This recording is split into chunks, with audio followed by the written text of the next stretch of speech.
Come to my house, play that. Hi, Miss. Hey there. So, February is special for RealTalk USA. Absolutely. Thank you, Kiran, for remembering. Today is also the second year anniversary for RealTalk USA. So to all our listeners who have followed us over the past couple of years, we'd like to say a special thank you to you all. And if you would like to listen to a selected list of some of the great segments we've done in the past, please visit our Facebook page at USAU09. Happy birthday, Happy birthday. USA. Happy birthday. It's really awesome. Thank you. Hello, Chris. Kiram, it feels like it's been a long time since I've seen you. Yes, I miss you guys. I've aged. I've aged since I've seen you. I feel like but it's good to have a break and come back. I'm fired up. I'm ready to go. We're approaching sort of like the raison d'etre for the U.S. mission of the African Union, the African Union Summit, 32nd Summit of the African Union is coming up this weekend, and we have some incredible trade events coming up next week. We've designed, and maybe we can talk about that a little bit. Offline. We have actually spoken about it a little bit when Prince Celia interviewed Work Ugashu. I think it was aired 2 weeks ago. It was a fabulous interview, and they talked about it a little extensively about the visions and goals and objectives. And they promised actually to do this again when they are back. So hopefully we'll have some interviews on that in the upcoming weeks. Outstanding. So just in a nutshell, we have the AU Summit coming up this weekend. On Monday, we're going to have a Africa Entrepreneur Forum where we're bringing in a bunch of our YALI alumni who are entrepreneurs in the business and in entrepreneurship track to meet with some angel investors. So we hope to create some connectivity there, and maybe somebody will get lucky, they can scale up their business. And then following on that, on Tuesday is the Trade and Investment Forum. U.S. Africa Trade and Investment Forum, which is all kinds of bigwigs coming in. Yes. And so that leads us, it's a very exciting time here at USAU, and it's exciting to be back at the very beginning of Black History Month. Exactly. And it's especially exciting to be back here for Black History Month and to kick it off with a very interesting, sad, but I think optimistic topic we're going to be talking about today. For the AU Summit, there's a commemoration of the 400th anniversary of the Transatlantic Slave Trade that we have a special guest on today who could talk a little bit about this event. I think this time it's going to be special for AU Summit. The leaders are also preparing to unveil the statue of Imperial Haile Selassie. There's a lot of cool stuff that's going on this year. Last year I remember I was dealing with a certain controversy about something that may or may not have been said by certain important person in the United States, and it was extremely difficult to deal with all that, put that fire out last year. I'm looking forward to a much more optimistic and calm and fun-filled African Union Summit this year. Maybe before we jump to the interview. Yes, this is Mazgabo, by the way. Yes, you've heard my voice. I don't need to introduce Maz. She's well known all through Ethiopia, all throughout Ethiopia. So my job is done. I'm well known. Just kidding, everyone.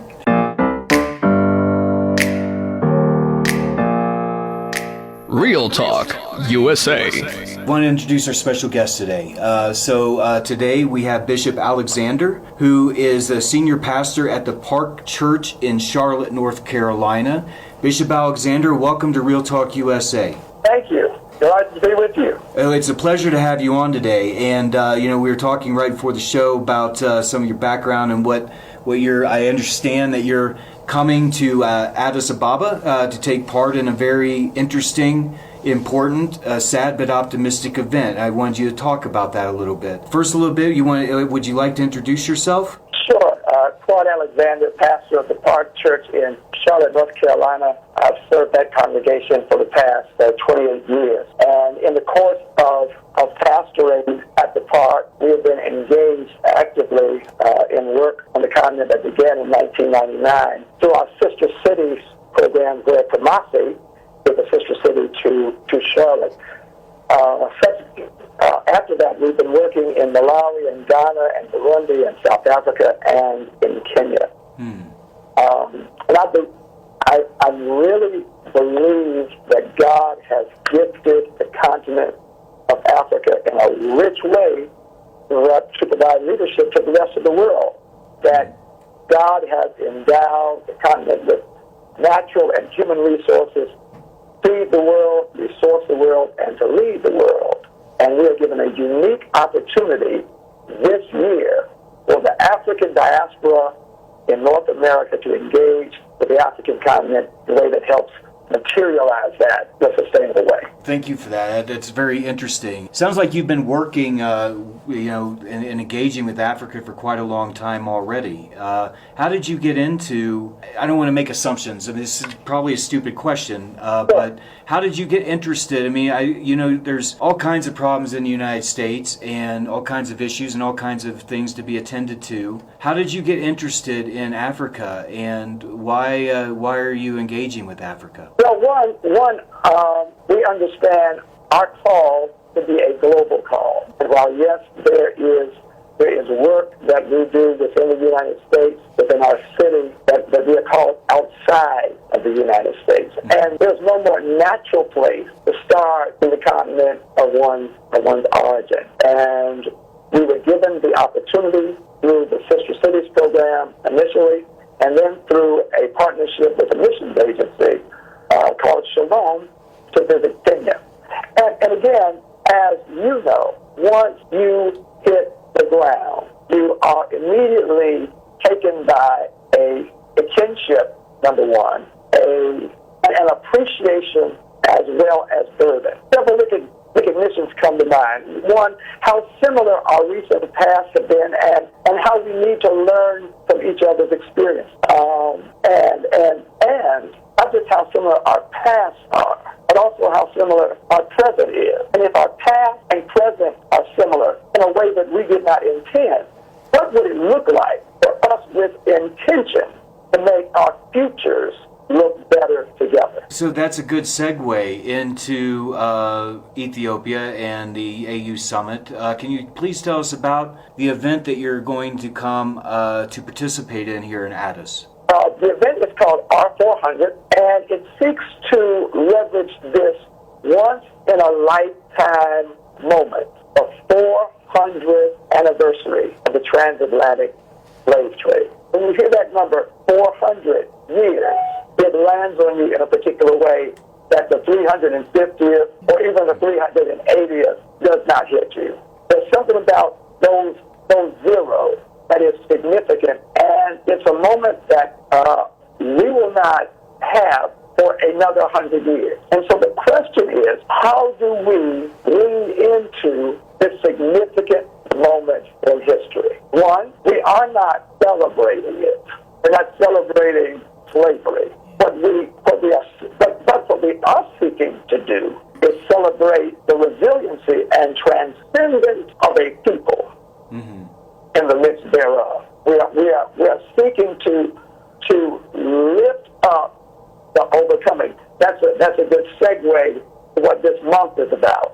Yeah, Black sure. History Month for we who are in the U.S. We use this month to celebrate achievement and accomplishment despite significant challenge and adversity. And so, yes, we want to lift up and celebrate the transcendence of a people. But we also want to use it as an opportunity to reconnect Africans on the continent with the African diaspora of North America. We want to seek to provide some opportunities of reconciliation for all of us. There are hurts that are experienced not just historically, but contemporarily on both sides of the ocean, of which neither has a good understanding of the other. And yet, if we are to significantly assume our place on the world stage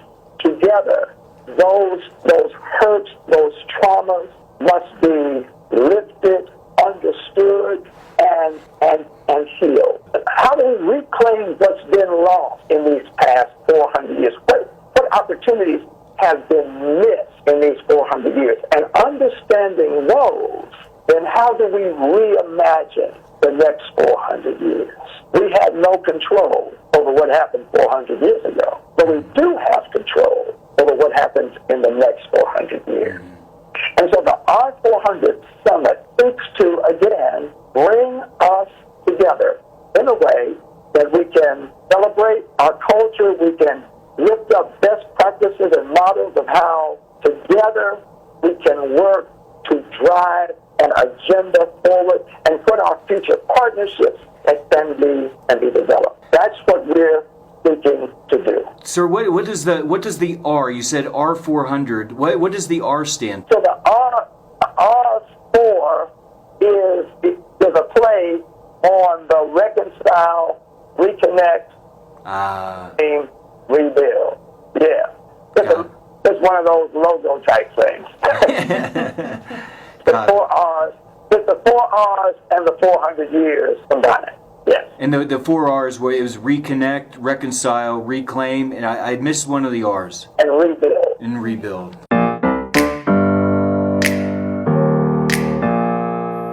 Real Talk USA. Bishop Alexander, can you explain to us a little bit about the history of the Transatlantic Slave Trade? And, it is 400 years. Of course, we're still living today with the legacy of that tragedy. Can you tell us a little bit about what kind of reconciliation and reconnection needs to happen, and maybe get in a little bit about the history of the Transatlantic Slave Trade, just so we're all on the same page? Sure. So when I speak of reconciliation, it's multi-layered. There is, of course, a reconciliation that occurs between Africans on the continent and African Americans in America. There's also the reconciliation that happens between Africans on the continent as it relates to this history of the transatlantic slave trade. So let me give you one specific example. In the nation of Cameroon, there were tribes that were actively involved in the selling of Cameroonians, of other Africans, to be taken to the United States. Okay? And there were tribes that were not involved in that enterprise. That is a historical fact that created a historical wound among those tribes. And that historical wound has continued even up to this day. So there is reconciliation that needs to happen, right, among Africans on the continent as it relates to this painful reality. And people in America don't even know of that wounding. And so we don't know of the depth of suffering, and we don't know of the alienation of each other, right?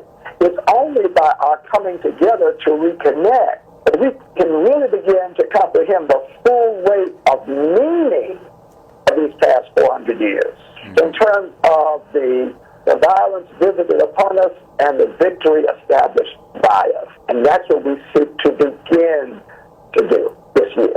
Do you want to talk for our listeners, what are some of the legacies of slavery that that we still experience in the United States as you view it? Like, what are some of the things that we need to be dealing with in order to reclaim the future, in order to make the future 400 better for people of color, like in the United States and around the world, than the past 400 have been? Sure.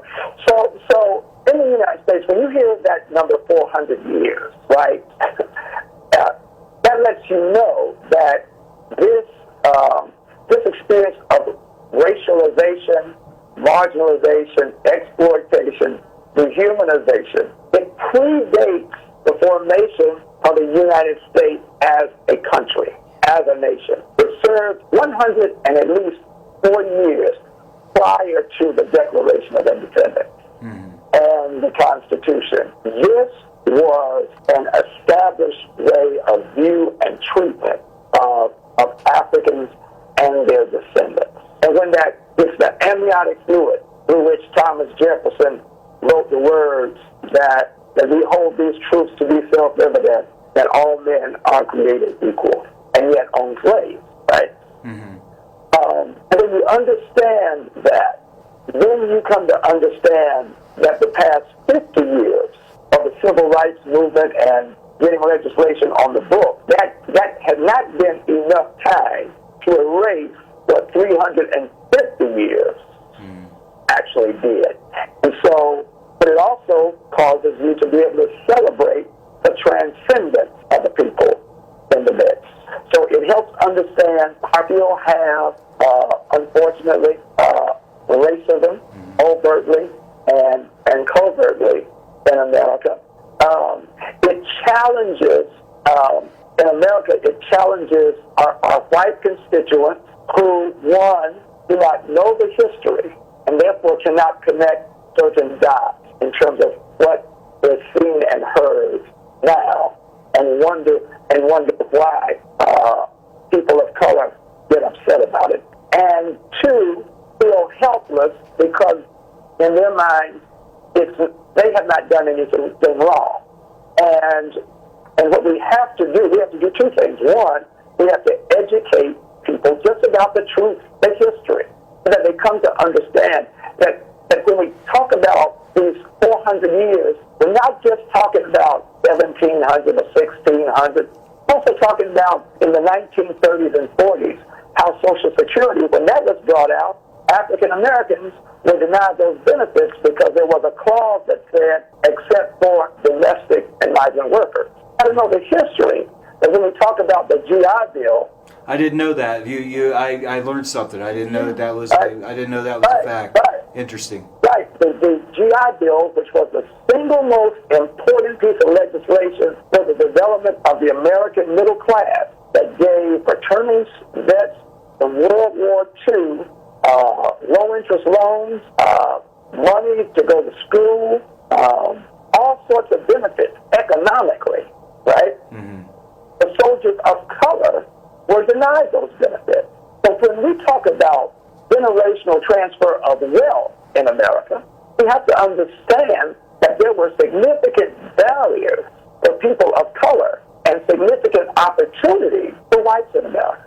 Mm-hmm. Now, is that the fault of someone living in America in 2019 now? No, but it is all of our problem.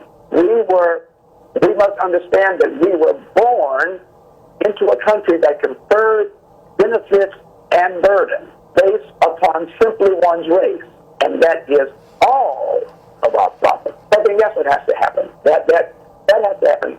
Then there is this internal wounding and continual suspicion within the African American community that has as its roots the fact that the slave system in America was designed to build systemic suspicion and mistrust among the Africans. They were not allowed to be with people who shared their same language. They were separated by way of work, which created some mistrust and animosity. You had those in the house and those in the field. As the slave masters asserted themselves on the women, thereby bringing forth children who looked more like them than their African counterparts.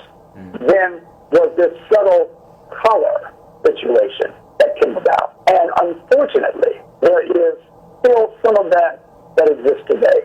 Mm-hmm. And so there is reconciliation that must happen within African Americans, and there's reconciliation that must happen between African Americans and whites in our society. And then the third thing is an esteem wound that takes spiritual power to overcome. We have legislation on the books that speak about equality. The history tells us things might not be equitable yet, and then the self-understanding, the self-value, and self-worth of a person must be able to rise up to believe that I am of equal value, to be able to take advantage of the opportunity. And that's work that has to happen as well. Thank you for that, Bishop.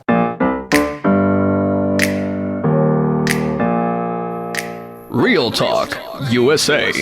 Let's move now into the present and tell us a little bit about the event that you're coming to Addis to commemorate, and how will that help make that transition between all of the hurt and the pain and the inequality that you've just described And how do you view this event as being sort of an inflection point in a way to move forward? What we are seeking to do, this is the first of many. We are seeking to leverage this unique moment in time to begin something. And so we are seeking to bring people together, again, to celebrate, to exchange information, to begin partnering with each other. So we will be asking questions like this. What's been the history? What's been the history of Africans and Africans in America? Because we have to again raise up this understanding of each other. The second thing is, where are we now? And where do we intersect? Where do we diverge? The third critical question is, what is working now? And what new initiatives might we imagine together? Now that will happen both on a general scale, and we will then also break down into cohorts that are based upon sectors of interest and work. So energy, agriculture, food security, economic development, city building, the arts, education, health and wellness, youth engagement. That is a critical piece both in America and on the continent of Africa, because Africa is going to be the youngest and most populous continent on the planet. And how do we engage, develop, and work with? So there will be these sectors, and we will be looking at it, a history of each, where things currently are, and where do we imagine going. And in each of those sectors, then, they will be asked to either identify something that is currently at work that could be amplified or scaled or enhanced, or they will be asked to look at where is a gap upon which they can collectively work for collective good. So I'll give you one example. Yeah, I was just going to ask you for one. Yeah. So here is an example. One of our filmmakers in America, his name is Matty Rich. He's been in dialogue with filmmakers on the continent. And what do they have in common? What's the number one impediment to them getting a project done? It is initial funding. And the initial funding is often held back because investors want to know, do you have a distribution deal? And when you go to the distribution people, they want to know about your funding. So it's a catch-22. Yeah. So they are already thinking about, okay, how can we work together to bring some venture capitalists around the table to look at an investment plan? That's number one.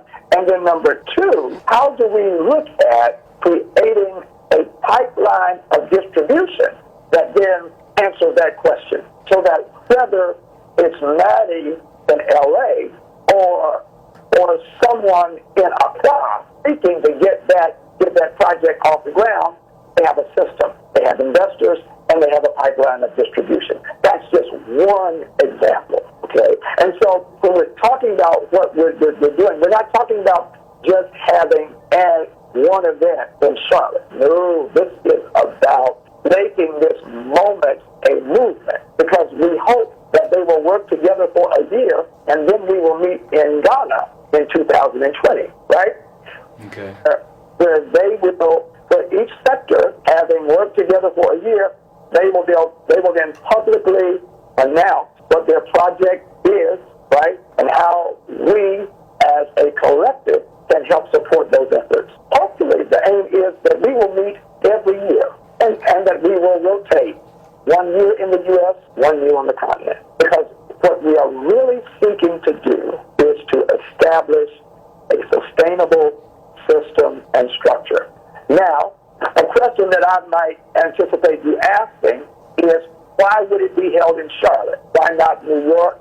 Why not Atlanta? Why not Chicago? Am I reading your mind? strangely, that is not one of the questions I was going to ask, because I know, like, you people go to where the people are, right? And this is people get opportunities, and leadership comes from all different corners. So it wouldn't surprise me that this would be initiated in Charlotte, but you piqued my interest, and I'd like to know. Okay. All right, sure. So Charlotte is, number one, it's the second leading financial hub in the country. It's the headquarters of Bank of America. It's the East Coast headquarters for Wells Fargo. It has one of the most used airports in the country with American Airlines and others. So by way of transportation, by way of its place in the world financially, it is the largest metropolitan city between Atlanta and Washington, D.C. You can get to mostly anywhere of significance, at least to the Midwest, by a flight from Charlotte, and it will only be no more than 2 to 4 hours. 5 hours if you're trying to get to L.A. But there's something else that Charlotte has that other cities cannot say. Within Charlotte, there is a 529,000 square foot facility called the Park Expo and Conference Center, which is privately owned by African Americans who have decided that they want to make that space available for a U.S.-Africa trade hub. And so that is also what distinguishes Charlotte from those other cities. And during R400, that trade hub will be highlighted.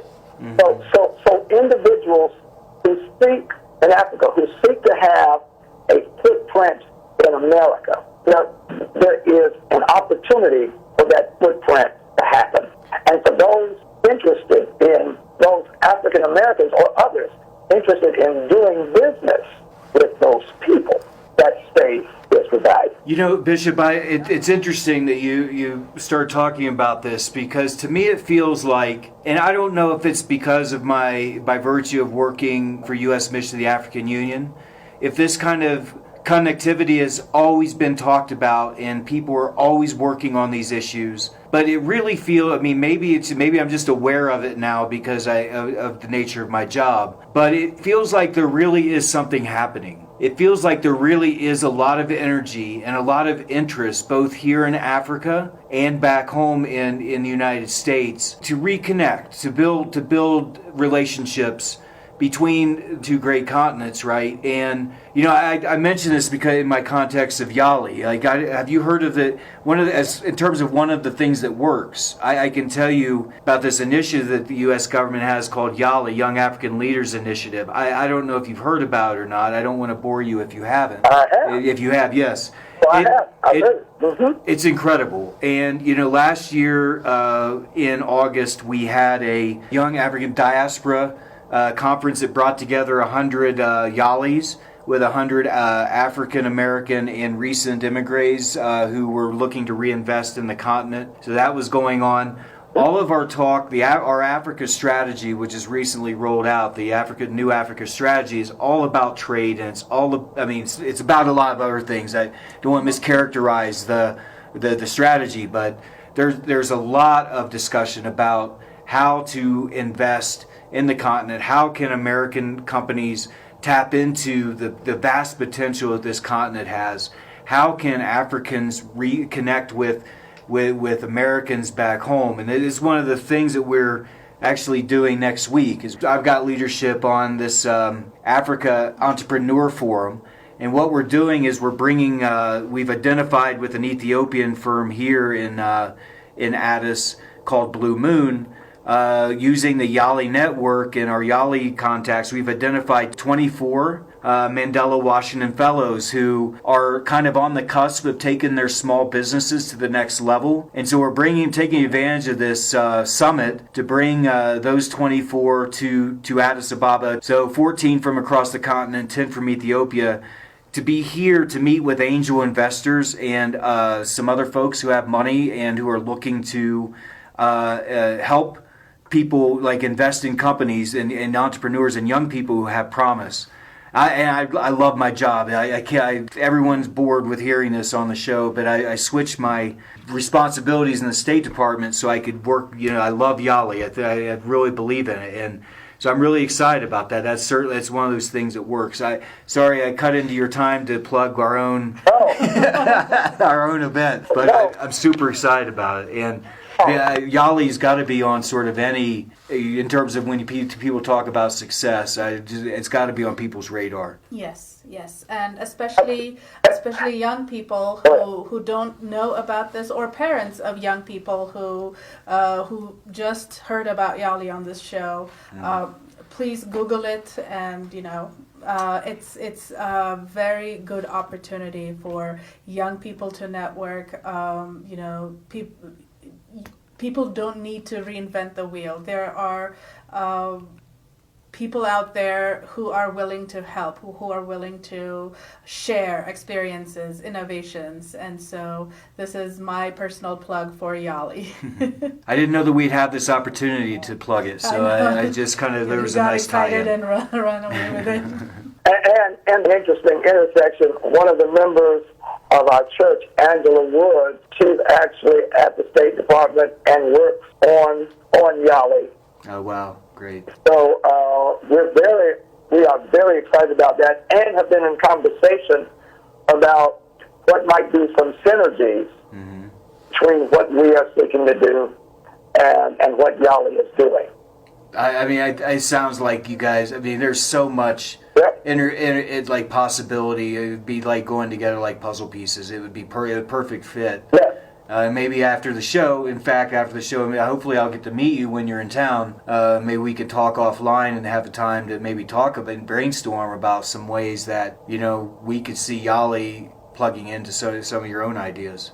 Sure. Look forward to that. That'd be great. That would be great. Bishop, I think we're almost we're running short on time. I was wondering to give Kiram, Mez, do you have any questions? Do you have anything you want to ask? Not at the moment, but we are very much looking forward to meeting you when you're in Addis this weekend, sir.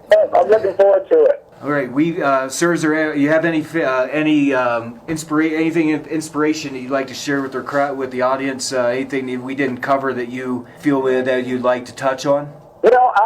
I would simply say what I said at the beginning. I really do believe that the 21st century presents the continent of Africa the opportunity to lead, and that God has significantly invested materially, but also by way of just human capital. And I really want the young people who might be listening to hear this, that there is a unique purpose and destiny assigned to your life. And you have been with a gift and talent that only you possess, and the world is waiting on it. Indeed, I and others in the U.S. are counting and praying for it. Look forward to seeing you this weekend. We look forward. Bishop Alexander, that was a very inspirational word to close on. To our audience, you've been listening. We've had an interview this afternoon with Bishop Alexander, who's a senior pastor of the Park Chruch in Charlotte, North Carolina. He will be coming to Addis Ababa to take part in the 32nd AU Summit as a participant in a high-level breakfast on the recognition of the 400th anniversary of the Transatlantic Slave Trade. Bishop, it's a real pleasure talking to you, and I learned a lot, and I really can't wait to meet you. Thank you. Thank you. Thank you, sir.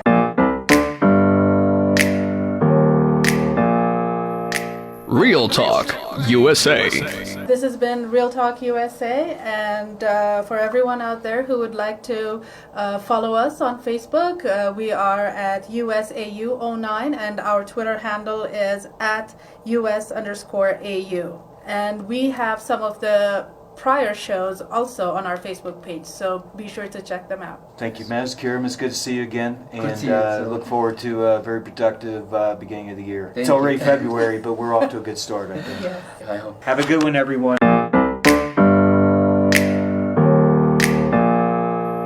Real Talk USA.